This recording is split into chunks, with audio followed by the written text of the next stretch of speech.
Misteri kematian Resmarta, 23, warga RT 2 RW 1 Kelurahan Dwi Tunggal, Curup, Kabupaten Rejang Lebong Provinsi Bengkulu.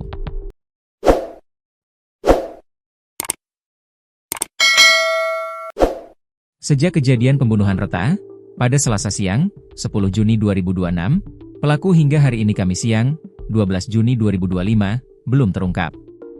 Peristiwa pembunuhan sadis itu terjadi pada Selasa siang, 10 Juni 2026, di kediaman korban. Reta meninggal akibat 5 tusukan senjata tajam.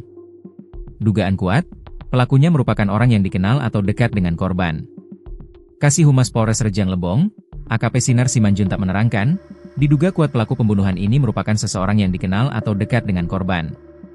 Ini dikarenakan pelaku bisa dengan mudah masuk ke dalam rumah korban dan melakukan pembunuhan dengan menusuk korban dengan senjata tajam. Selain itu, dalam suatu percakapan yang didengar oleh saksi saat teleponan di Discord, korban mengatakan, "Ngapoin kau ke Siko?" Jadi kita menduga pelakunya orang dekat atau dikenal oleh korban, karena pelakunya ini masuk dan keluar lewat pintu depan, jelas Sinar. Dari hasil visum, pada tubuh korban didapat luka yaitu 4 tusukan di leher korban dan 1 tusukan di bagian perut korban. Selain itu, laptop yang digunakan korban saat mengobrol dengan saksi melalui aplikasi Discord menghilang di lokasi kejadian. Kita belum bisa pastikan apakah ini perampokan atau murni pembunuhan, masih diselidiki, kata Sinar.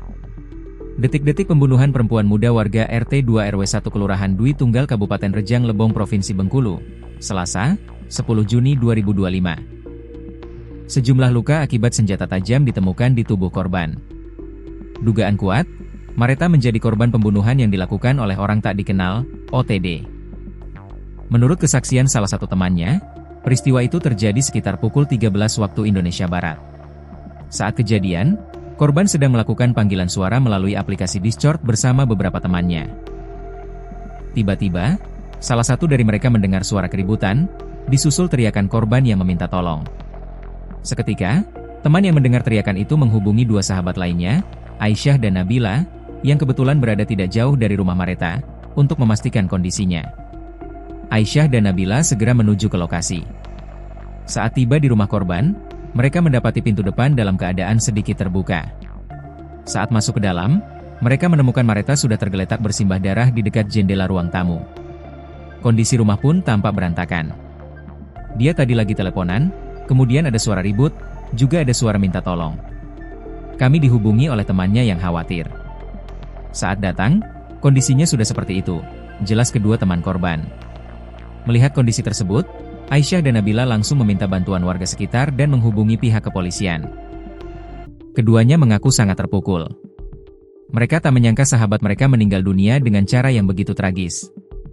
Apalagi, semasa hidup Mareta dikenal sebagai pribadi yang baik. "Gak menyangka kami, Pak. Dia ini orang baik. Terkejut kami pas lihat dia berlumuran darah tadi," tutur mereka sambil menangis. Orang tua korban yang menerima kabar duka tersebut langsung pulang ke rumah dan histeris saat melihat kondisi anak mereka. Berdasarkan pantauan tribunbengkulu.com, saat kejadian Mareta sedang sendirian di rumah. Kedua orang tuanya diketahui sedang berada di kebun. Begitu mendapat informasi bahwa anak mereka meninggal secara tragis, kedua orang tuanya segera kembali ke rumah. Sesampainya di lokasi, mereka langsung berteriak histeris. Sang ibu tampak sangat terpukul dan tidak menyangka anaknya meninggal dengan cara yang mengenaskan. "Siapa yang ganggu anak aku? Anak aku dah ada masalah," teriak ibu korban. Bahkan, sang ibu sempat pingsan beberapa kali. Setiap kali sadar, ia kembali berteriak histeris. Untuk menenangkan suasana, pihak kepolisian bersama warga sekitar membawa kedua orang tua korban ke rumah tetangga terdekat.